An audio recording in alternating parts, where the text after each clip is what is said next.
Fala galera, tudo bem? Sejam muito bem-vindos a esse vídeo, sejam bem-vindos a este canal. Se você não me conhece, meu nome é Gustavo e hoje a gente vai fazer um simulado bem bacana da Fundação Carlos Chagas para o cargo de agente de endemias, tá? Então aqui eu vou passar para você informações importantíssimas, questões que normalmente as pessoas erram muito em prova, tá? Mas depois que você entender aqui todo o contexto da forma como vou explicar isso para você e interpretar esse tipo de questão, você não vai errar mais isso em prova. Então eu recomendo que você assista até o final desse vídeo, porque eu vou passar para você dicas essenciais e importantíssimas que com certeza vão te ajudar muito na sua prova. Então vamos lá, esse vídeo é muito bacana, tá? Foi muito preparado aqui com bastante carinho para que você consiga ter um bom desempenho. Então vamos lá, sem mais delongas, claro, vamos a partir da questão 1. A questão 1, ela já chega aqui de cara e fala sobre densidade larvária. Gente do céu, densidade larvária. Vamos ler um pouco aqui o enunciado e as alternativas e vou explicar um pouquinho mais sobre esse tema, beleza? Vamos lá. A avaliação de densidade larvária consiste em: letra A, obter dados que devem ser comunicados à população amostrada. Letra B, somar número de imóveis onde foram encontradas larvas. Letra C, vistoriar imóveis para cálculos de índices de infestação e informações sobre recipientes encontrados. Letra D, vistoriar a parte externa de 10 imóveis sorteados. Letra E, recolher em um único recipiente todas as larvas encontradas em imóveis de um quarteirão, tá? Vamos lá, tenta responder essa alternativa antes de nós entrarmos aqui um pouquinho mais e eu vou explicar para você um pouquinho mais sobre esse tema. Vamos lá? Qual é a alternativa correta, gente? A alternativa correta é a letra C, tá? Vamos lá, vamos explicar um pouquinho mais sobre densidade larvária, um tema que as pessoas olham para esse nome e pensam, gente, o que é isso? Densidade larvária, na verdade, nada mais é do que uma pesquisa feita em determinadas regiões que são sorteadas, né, através de aplicativos, de sistemas, e nessas regiões específicas, pegando partes de regiões, né, é feita uma pesquisa, que é uma pesquisa larvária. Normalmente a gente dá um outro nome mais bonito para isso. A gente chama de pesquisa entomológica, tá? Deixa eu tirar isso aqui para você entender. Entomológica. Então, toda essa parte aqui de pesquisa larvária, densidade larvária, índice entomológico, a entomologia, tudo isso está relacionado ao quê? Fazer pesquisas para ver como que está a situação da quantidade mesmo de larvas de mosquito Aedes aegypti presente na cidade. Com esses índices você consegue aí fazer prognósticos que mostram que se a cidade pode ter uma epidemia ou não. Esses índices são muito bons e eles são muito eficientes no que se trata de resultados. Geralmente ocorre a perspectiva, tá? Mas assim, sem entrar tanto em detalhes sobre a pesquisa entomológica, porque aqui eu quero passar para você aqui uma ideia do porquê, por exemplo, que a letra A não está certa. Porque a letra A aqui olha só, obter dados que não devem ser comunicados à população amostrada. Gente, uma coisa que a administração pública, e isso envolve todo tipo de servidor, agente endemias, até qualquer outro cargo ali que é exercido pelo poder, que é exercido por você através do poder público, a transparência e a informação, ela é extremamente importante. Até não só a população que está adentrada, que foi recebida ali para poder fazer a pesquisa, mas toda a população precisa saber dessas informações. E aí é até interessante, só que isso é pouco divulgado, mal divulgado, às vezes um sensacionalismo grande, e enfim, e nada da informação é feita de uma forma adequada. Então a letra A, ela está equivocada, tá?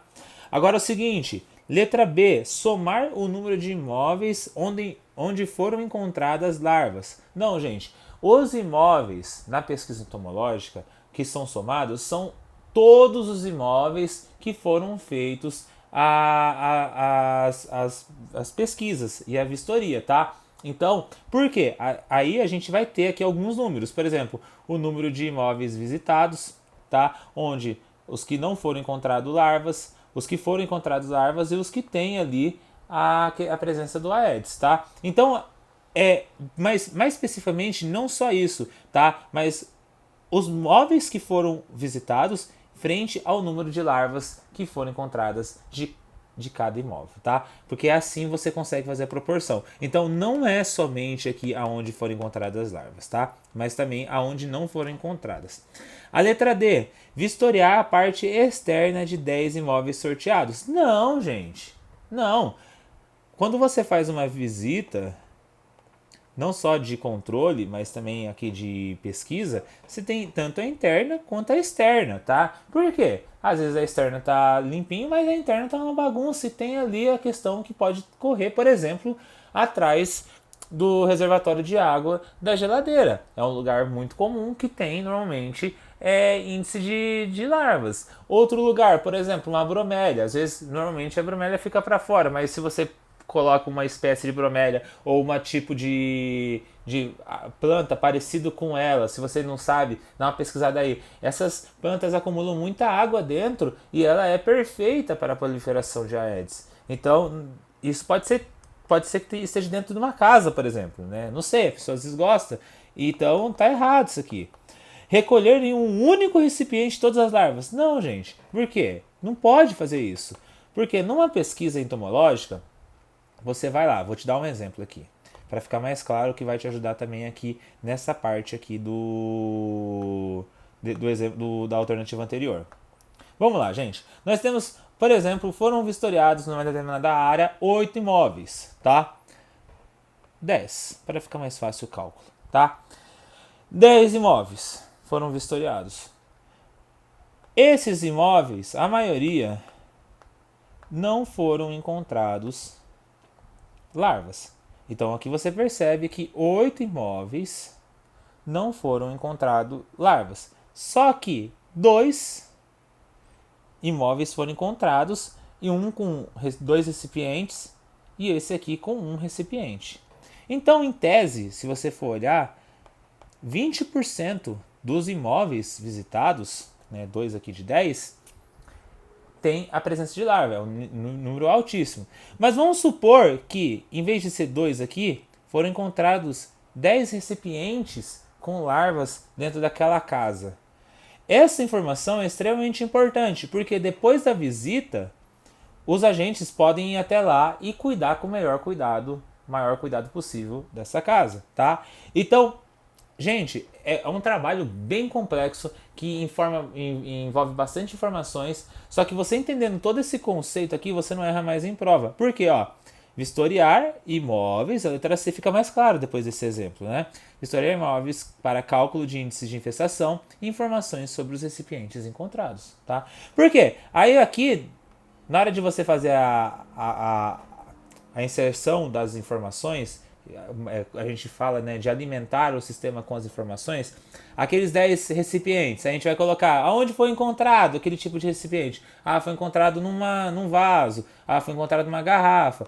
Todas essas informações, elas são colocadas e acopladas dentro do sistema, tá? Porque faz tudo parte do índice. É uma informação bem completinha, tá? E geralmente é feito trimestralmente, tá? Questão que parecia ser simples e geralmente mas se você não entender todo o contexto da pesquisa entomológica, você erra.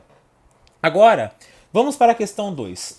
Sobre as atividades para o controle do vetor da dengue em imóveis não enquadrados como imóveis especiais ou pontos estratégicos, é correto afirmar que... Aí você aperta a pausa aí e tenta responder essa questão antes de nós adentrarmos e vermos alternativa por alternativa. Vamos lá? Você acha qual é a questão? Tenta aí responder. Vamos lá. Gente, a alternativa correta é a letra E. Vamos ver o porquê de cada uma e entender aqui o contexto do porquê que essas outras não estão corretas, tá? Vamos lá, gente. Primeira coisa, você precisa entender o que está pedindo o enunciado. Então a gente está falando aqui, ó, sobre controle de vetores da dengue, mas de imóveis que não são enquadrados como imóveis especiais ou pontos estratégicos. Que isso significa, Gustavo? Significa que imóveis especiais e pontos estratégicos são tipos de imóveis que precisam de uma atenção mais especial. Se eu não estou falando de uma situação especial, eu estou falando de uma situação rotineira. Então, basicamente a banca está querendo pedir aqui para você, numa situação normal de visita, o agente, como que ele deve se comportar numa visita? É basicamente isso que ele está querendo dizer. Então vamos lá. Letra A. Se for detectado um criadouro, as visitas devem abranger todos os imóveis situados num raio de 10 metros, tendo como centro o caso identificado. Gente, raio de 10 metros? Gente, olha, tem casa que vocês têm mais do que isso. Não, gente. Via de regra, casos aqui suspeitos ou até mesmo de positivos de dengue, é um raio de 250 metros, tá? Por lógica, você pode ver que, tipo assim, não faz sentido só, esse 10 metros aqui praticamente só vai atingir a casa da pessoa. Gente, um raio de 250 metros é um raio que abrange um quarteirão bem bacana, tá? Daquela região, e é normalmente o raio de caminho do Aedes, tá? Normalmente ele não passa desse tipo de raio, tá? Então, é por isso que essa nomenclatura, é esse número que é usado numa visita, tá? As visitas a imóveis são esporádicas e a abrangência deve cobrir 50%. Não, gente. São visitas que visam orientar o morador sobre a situação epidemiológica do seu imóvel. Sim, essas visitas estão... Essa segunda aqui, beleza, está certo. A orientação é sempre importante. Mas, gente, se o seu trabalho está relacionado a fazer visita, então quer dizer que ele é contínuo, tá? Então ele é permanente e não esporádico. Esse é o primeiro erro. Segundo erro, abranger 50%. Não tem como a gente colocar essa métrica. Por quê? Cada região vai trabalhar com uma métrica específica, porque tem áreas que você pode conseguir, por exemplo, 80%, e vai ter áreas que, infelizmente, você vai conseguir 40%, 30%. Então, o supervisor da sua área, ele tem que ser muito sensível a entender o contexto da população local para poder trabalhar de uma forma adequada, tá? Letra C. O controle de criadouros em área de transmissão é feito por nebulização espacial, para redução de larvas, tendo em vista que as formas aladas infectadas não sofrem de ação inseticida. Gente, essa daqui tá assim, foi assassinado a sequência de controle de endemias em várias formas, tá? Porque, primeiro, nebulização especial não é regra. Quero que você entenda isso. Eu sabe, mas eu gosto tanto do fumacê. Você gosta, mas tá errado. Tá errado. O melhor controle que é feito para a dengue, em especial, geralmente, e é o que mais é preconizado, é o controle mecânico. Que é o quê? Se tem uma água parada, vai lá e tira. Se não pode tirar, vai lá e tampa. É isso, tá, gente? Eliminar situações que possam proliferar o mosquito, tá? O fumacê, ele não... É isso que é o problema também. O fumacê, ele não atinge as larvas, ele atinge os adultos, que também são chamados de alados. E aí, consequentemente, a segunda não faz sentido, tendo em vista que as formas aladas não sofrem da ação de inseticida. Não, o fumacê ali, no caso, ele vai atacar os mosquitos adultos. Mas a larva, gente, geralmente não é atingida não, tá? A redução de criadouros. Então essa C também está errada. A redução de criadouros não evita que novas fêmeas emerjam após a realização da nebulização, mantendo na área populações em condições de se tornarem infectadas. Não, gente, não. Se você tem um trabalho eficiente, não é, como eu disse para vocês, não é a regra, mas se vai lá e faz o trabalho de fumacê, beleza. O fumacê vai lá e faz o negócio e mata os mosquitos, pelo menos via de regra. Mata também os predadores, mas isso é um papo para outra hora, tá? Por isso que ele não é tão eficiente assim, mas mata ali. Ele reduz? Reduz. Então faz com que a população seja reduzida e não tenha condições de ser infectadas, então não faz o menor sentido também essa aqui, tá? Aí a letra E, olha que bonitinha. As atividades são realizadas conforme a situação epidemiológica encontrada naquele momento local. Em situações normais, realizar visitas de rotina. Em situações de transmissão na área, tomar medidas para evitar que a transmissão se expanda para outras áreas. E aí, cada gestor local vai ver qual que é a sua melhor necessidade, perfeitinha essa alternativa. Tá vendo, gente? Não é uma questão complicada, tá? mas que precisa que você entenda o que o enunciado está pedindo e o que cada alternativa está falando. Tem algumas alternativas que, pela lógica, você consegue responder, tá? Vamos para a questão 3. Um espaço urbano foi identificado com 5 itens para a ordenação de atividades contra a dengue e a análise de resultados. Os itens foram encontrados e temos aqui 5 tipos de itens. Na verdade, vamos trabalhar com conceitos.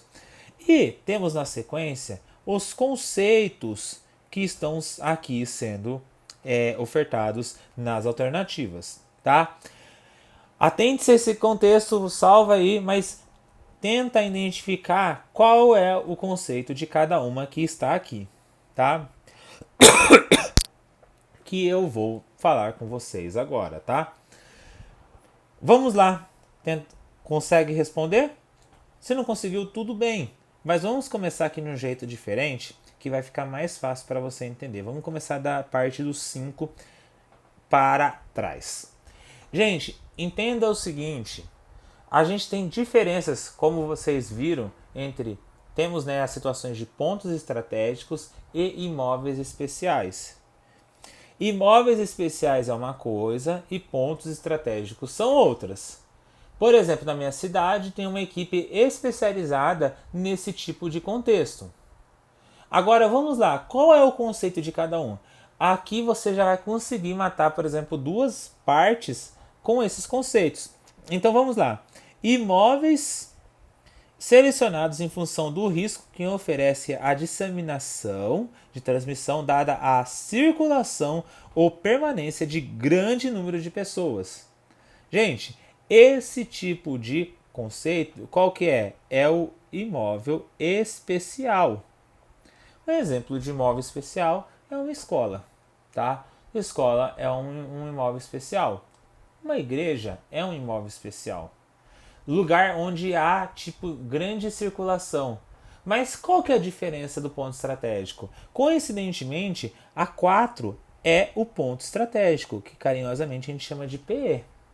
Por quê? Imóveis selecionados pela elevada oferta de recipientes em condições de se tornarem criadores de vetores. Dá um exemplo, Gustavo. Vou deixar bem claro para você. Por exemplo, o cemitério. O cemitério é um lugar onde, muito por conta da elevada quantidade de pessoas que levam vasos, pessoas que deixam às vezes um espacinho para colocar uma vela, ou às vezes até mesmo as frestinhas entre os túmulos, acaba que aqueles lugares tenha muita oferta de água parada e consequentemente tenha larvas. Então é um exemplo muito clássico de ponto estratégico, tá? Um outro exemplo é borracharia. Borracharia, principalmente quando guarda muito pneus antigos, acaba sendo um ponto estratégico, também entra aí nessa seara. Beleza? Vamos lá, vamos continuar. Unidades mínimas de agregação de imóveis com abrangência definida pelo arruamento. Este aqui é o conceito de quarteirão. Tá? Unidades territoriais com dimensão adequada à operação de pesquisas do censo demográfico, malhas disponibilizadas pelo IBGE. Tá? Aqui você pode pegar pela ideia, né, gente? Fica fácil depois se você ver as alternativas, que é esse aqui, ó, setores censitários. Beleza? E a letra primeira, né, que é a primeira aqui, que foi para dar aquela confundida, espaço com características semelhantes que representam a unidade de agregação de dados de avaliação entomológica. Isso aqui, gente, é análise entomológica, ou também conhecido como áreas, tá? Mais especificamente como áreas, que é o tipo de alternativa que foi colocado aqui. Perceba que, se você visse a palavra setores censitários como segunda alternativa, você percebe que nas outras não tem. Então ficaria muito mais fácil você pegar essa palavra-chave e entender. Mas, IBGE, censo demográfico. Mas eu quis passar para você toda a pergunta para que você entendesse de uma forma completinha, tá? Para você entender também o porquê que as outras são aquela alternativa. Mas é uma estratégia também, caso você não saiba os conceitos para você conseguir responder ela, tá? Atente-se às palavras-chave, tá? Principalmente de conceitos, diferenciação de conceitos, que isso ajuda muito. Vamos lá. Controle químico do vetor da dengue é feita por inseticidas. Mais uma vez, vamos falar sobre nebulização. A banca FCC gosta desse assunto, tá? E você precisa entender esses conceitos, tá? Ela é feita por inseticidas. Letra A, potentes, em uma fórmula única. Letra B, que atuam larvas e formas adultas. Letra C, letra D, que não causam impacto ambiental. Letra D, letra E, que nunca são indicados para uso de água para consumo humano. Vamos lá, gente, qual a alternativa correta? Gente, pelas explicações que eu já dei anteriormente, algumas alternativas aqui você já mata já de cara. Tá, vamos lá? Então vamos por parte. Qual é a alternativa correta? A alternativa correta, gente, é a letra A. Por quê? Porque eles são potentes. Os inseticidas, eles funcionam, tá? E aí, o vetor não consegue ser resistente. Basicamente é isso. Em uma formulação única, com doses preconizadas para todos os tipos de tratamento? Não, gente. Temos vários tipos aí de inseticidas no mercado, que cada um atende aí a sua finalidade. Tínhamos um aqui na Marília, há alguns anos atrás, que ele era potente, hein? O bicho matava, mas às vezes podia matar uma pessoa. Então, formulação única, não existe, tá, gente? Tanto que já vou responder a letra E. O que a gente usa, por exemplo, às vezes às vezes até a depender do caso, a gente coloca, por exemplo, numa caixa de água que está meio aberta, tá? Ah, mas a pessoa vai beber água, beleza. Porque ele é indicado para água e esse nunca não existe, tá? Existem inseticidas que existe esse tipo de situação, que é eficiente contra o Aedes, mas não causa nenhum problema para a pessoa, tá? Que atuam em larvas e formas adultas. Normalmente, gente, os inseticidas, essa questão aqui, gente, na verdade é a letra C, ele poderia estar correto também, a meu ver, porque, por exemplo, tem inseticidas que matam só larvas, tem inseticidas que só matam a parte adulta, tá? Mas eu acredito aqui que ele está focando mais na nebulização, então seria só a forma adulta. Ou então, ou o contrário, né? Tentando entender a banca aqui, ele está focando mais na questão das larvas, né?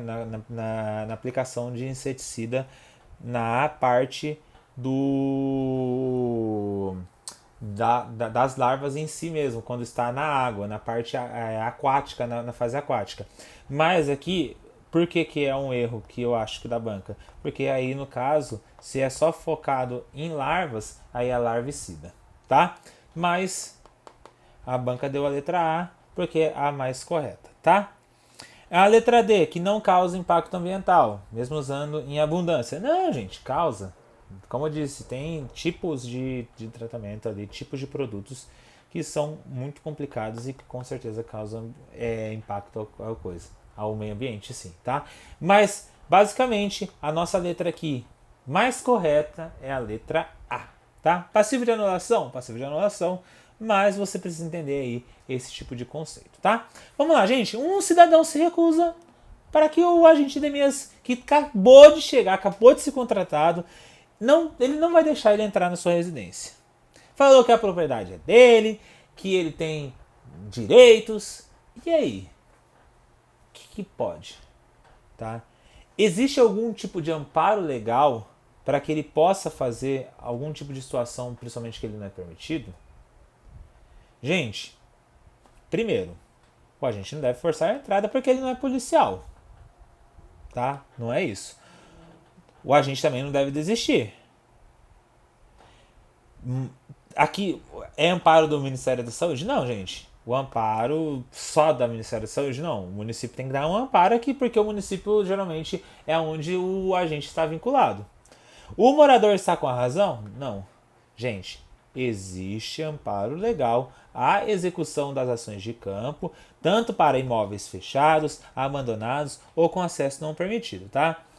E tem uma lei, Gustavo? Temos alguma lei, uma lei aqui, por exemplo, que a gente pode citar, que é a Lei 13.301 de 2016, que ele permite a entrada forçada em imóveis fechados ou abandonados para controle de endemias como a dengue. Essa medida visa a proteção de saúde pública, balanceando, né, não só o direito privado, né, da pessoa, direito individual, mas também temos aqui o direito coletivo, porque a pessoa não pode fazer o que bem entender na sua casa, achando que é só a ele que ele prejudica. Não, ele prejudica a população. E aí, num sopesamento, num equilíbrio, numa balança entre direitos de cada um, aí a gente pega que prevalece o direito coletivo nesse tipo de situação. Então, ele não vai forçar a entrada? Não, não vai, mas vai pegar meios legais. Aí existem formas de conseguir isso, por exemplo, através de uma medida judicial, através, às vezes, até mesmo de um supervisor entrando junto com outras coisas, mas não é bem ao caso, você não precisa saber exatamente desse tipo de situação. Mas você precisa saber que existe amparo legal para isso, tá? Essas questões para você treinar e mais questões de endemias, com algumas mais ainda da FCC, eu tenho para você aqui para que você consiga treinar. Se você tiver interesse, entre em contato comigo, tá? Tenho vários materiais com várias opções de valor de 15, 20, 25, 30 reais, a depender do seu contexto. Eu quero que você passe a informação para mim e aí a gente vai falando, vai conversando para que você entenda qual é o melhor caminho para que você, qual é o melhor material em PDF que você pode adquirir, tá? Mas ele tá dentro aí dessas opções que com certeza podem ser muito úteis para você. Se você tiver interesse, meu WhatsApp e meu e-mail que estão aqui para que eu possa passar para você os valores certinho, né? Geralmente ele tá no valor de 30 reais, tá? Mas aí eu explico para você o que vem mais, não vem só esse tipo de questões, vem teoria, vem resumo, vem bastante coisa, tá? Mande mensagem para mim que eu vou ter o prazer em te responder e vou passar para você essas opções, tá bom? Espero que você tenha gostado desse vídeo. Muito obrigado pela atenção, tá? Se inscreva no canal se você não é inscrito, você ficou aqui comigo até o final e agradeço demais, tá? Aperte esse botão vermelhinho aqui que vai me ajudar muito no crescimento, tá? Esse aqui é um presente que eu estou dando para vocês que estão estudando, que com certeza vai ser muito útil aí para a sua caminhada, tá bom? É isso. Muito obrigado pela atenção. Até mais. Tchau, tchau.